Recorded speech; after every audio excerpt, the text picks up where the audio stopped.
lassan megérkeznek az első indulók. Mielőtt megérkeznénk, itt látok előttem a kamion színpadon gyönyörűbbnél gyönyörűbb kupákat, és természet jelleggel a kupákhoz, minden egyes kupához jár egy-egy dízel adalék a tempó fölajánlásával.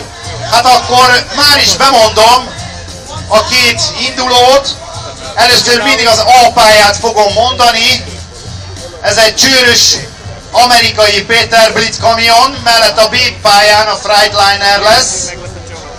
És akkor az induló rajtszám, az a 2-es az A pálya. Az A pályán tehát a Tisza felüli sávban Kombai Tibor ül a nyerges Peterbilt 379-es fülkéjében. Székesfehérvárról érkezett hozzánk, a gépének a teljesítménye pedig 400 lóerő. Nagyon szépen köszönöm, a B pálya pedig az 5-ös.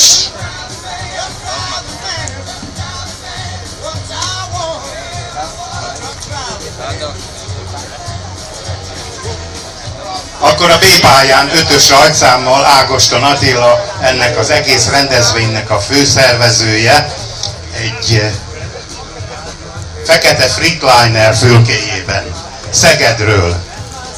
Kedves közönség, jelenleg ide fölmásztam ebbe a B pályán startra várakozó kamionra.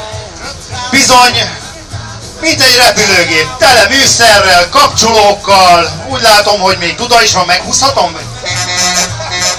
Ez én voltam, jelezve, hogy hamarosan elkezdődik a műsor. Attila, hány sebességes ez a kamion? Ez 15 sebességes. Pullerváltó. Nagyon jó. Hány köbcent is, ha van ilyen információd, illetve hány lóerős ez a kamion? 16 000 köbcent és 600 lóerős. Az igen, és milyen ennek az étvágya ennek a hatalmas motornak? 50 liter.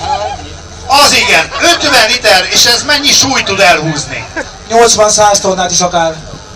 Az igen, nagyon-nagyon kellemes versenyzést kívánok, hát ez a harmadik napnak a utolsó feelingje, és már is lepróbálok szállni, és Holló Istvánt, a főbírót hamarosan leellenőrzi, hogy minden rendben van-e a pályán, sárga zászlókat a magasba.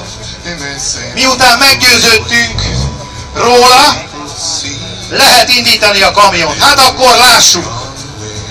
Water turns cold and gets to freezing before you even know it. The old girl's easing away from the birds. Round by the water